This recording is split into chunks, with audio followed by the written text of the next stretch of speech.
Good morning mga pi. Nandito ako umagang-umaga sa tabing dagat. Ang ganda mga bi. High tide pala. Kung alam ko lang, nagdala ako ng swimsuit. Please answer my call. Thanks. Tumatawag yung Connie, please. By the way, ulit tayo mga bi. High tide pala ngayon. Sana binaong ko yung swimsuit ko. Charot. Ngayon mga bi, nandito, palakad-lakad ako dito sa tabing dagat mga bi. Ang riban, sarap maligo dyan. Wow, ganda-ganda ng umaga. Mga bi.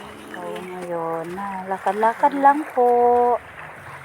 Di po ako naglakad-lakad lang nagpahang kasi paano ba? Parelax muna dito sa tabing dagat. Tagal na rin ako hindi nakapasyal dito sa bandang amihan mga bi. Kaya dito alas 5 pa lang nasa na ako. Paglakad-lakad na ako. Pa lang.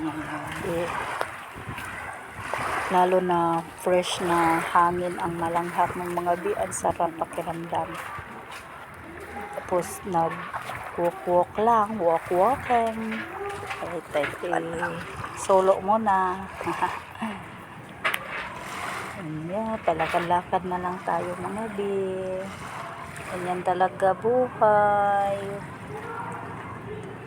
Nilalanghap yung masarap na simoy ng hangin. Lapit na Pasko, no?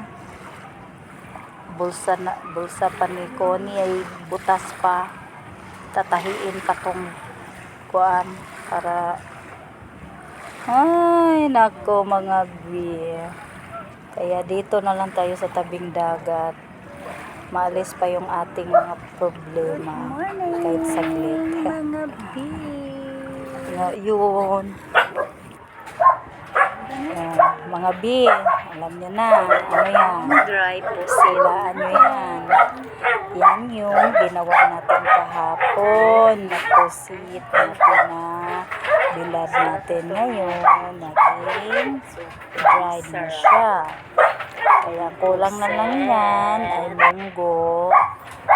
Atin na yung uulamin. O yan, sarap yan mga biyo. Diba? Sarap kayo. Sarap naman yan. Ulam na natin yan.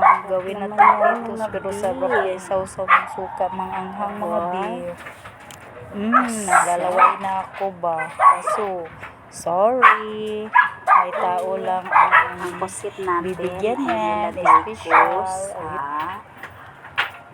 Tinapay na plastic para ilagay natin sa ref kasi padadamihin natin to kasi mayroon tong papuntahan tong pusit na to special na tao kaya to ipunin ko to.